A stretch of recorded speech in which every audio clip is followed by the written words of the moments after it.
សួស្តីបងប្អូនទាំងអស់គ្នាថ្ងៃនេះចង់បង្ហាញវីដេអូពុកម៉ែបងប្អូនចែកម្លែកអំពីរុក្ខជាតិម្យ៉ាងទៀតណាពីមុនធ្លាប់ធ្វើវីដេអូម្ដងដែរចែកម្លែកពុកម៉ែបងប្អូនតែនៅតូចៗគ្រាន់តែធៀងធំជាងបងប្អូនណាតែឥឡូវធំមែនទែនបងប្អូនអានេះនៅស្រុកខ្ញុំខាងខ្ញុំគេហៅដើមក្តាតបងប្អូនមិនដឹងថាក្តាតប្រភេទអីទេតែធំមកបងប្អូនអើយនេះ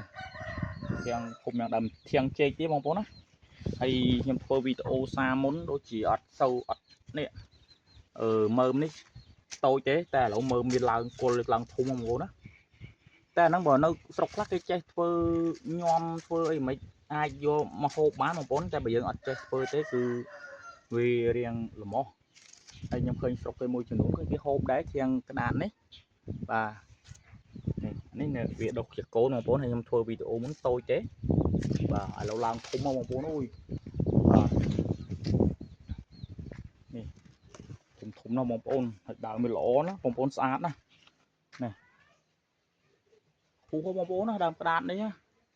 មិនដឹងថាក្តាតប្រភេទអីទេបងប្អូនបាទបងប្អូនដឹងជួយខមមិនម្នាក់មួយផងបាទជួយប្រាប់ផងនេះហើយបងប្អូនអាចមករកបានដើមក្តាតនេះបាទចង់បានពូជចង់បានអីអាចយកមកទៅដាំតបានបាទនេះបើតាមអបិយជំនឿដែលចាស់ជឿតគ្នាគ្រូក្រៅគេយកធាងទៅវៃខ្មោចវៃព្រាយវៃអីណាណីណាយើងមិនសូវដឹងទេប៉ិនលឺតែចាស់គាត់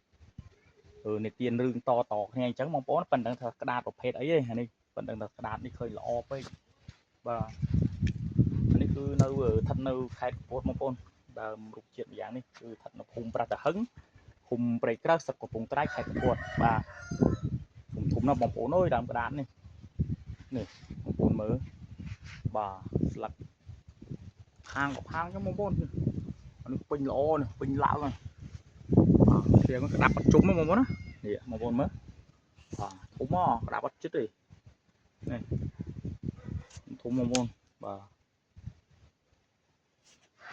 នេះគឺដើមឲ្យមើមឡើងគល់ធំបងប្អូនអាខ្លះមើមហ្នឹងហើយនេះវាឡើងចាស់ពេកបងប្អូនដល់ពេលចាស់ពេកទៅយើងកាត់វាចោលទៅហើយវាដល់ខែប្រាំងខែវាអត់ទឹកអត់អីចឹងទៅវារៀងនេះដែរបងប្អូនអានេះមើមរបស់វាឡើងលក្ខណៈវាទងបងប្អូនណាបាទនេះដើមក្តាតដើមក្តាតនេះគឺជាឱសថមួយយ៉ាងដែលសម្រាប់គ្រូឱសថឆ្នាំបុរាណខ្មែរអញ្ចឹងដែលគេយកទៅប្រើប្រាស់ក្នុងគេចេះសំចែកអញ្ចឹងទៅតែបើយើងអត់ចេះសំយើងអត់ដឹងថាយកធ្វើអីទេហើយដើមក្តាតនេះគឺពូខ្ញុំសុំគេយកមកដាំដែរបងប្អូនគាត់ចេះដាំចោលនៅភូមិទៅដោយសារឃើញធាងវាធំល្អមើលហើយគេប្រាប់ថាហូបបានបងប្អូនណាតែយើងអត់ដែលហ៊ានហូបទេដោយសារទីមួយខ្លាចវារមាស់វាអីចឹងទៅដោយសារយើងមិនចេះធ្វើបើគេចេះគេទេធ្វើខាងចម្អិនម្ហូបអាហារធ្វើកុំឲ្យវាបាត់រមាស់គេអាចយកហូបបានដូចជាមើមក្ដួចមើមអីជាដើមបងប្អូនណាថ្ងៃនេះចង់ចែកម្លែកពុកម៉ែបងប្អូនអំពីដើមក្តាតម្យ៉ាងណាបាទក្តាតយ៉ាក់ធំណាស់បងប្អូនអើយបាទហើយប្រភេទដើមនេះគឺជានៅស្រុកខាងព្រៃវែងដែលខ្ញុំធ្លាប់ចែកម្លែកមកប្រភេទដែរគឺជាដើមកាងគេសិលដែលគេខែមៀកចិនមៀកអីដែលគេយកទៅដាក់ចងអាំងប៉ាវចង់អីហ្នឹងបងប្អូនតែខែនេះវាដុះស្លឹកវិញហ្នឹងកាលណាដល់ខែមៀកចិនហ្នឹងគឺវាចាប់ដើមជ្រុះស្លឹកគឺវាកាយបាទបើនៅតាមព្រៃវែងឬក៏កំពង់ចាមស្បៃរីងអីភាគច្រើនដើមនេះគេហៅដើមគង្គាបងប្អូនបាទដើមគង្គាតែអានេះនៅសល់ផ្កា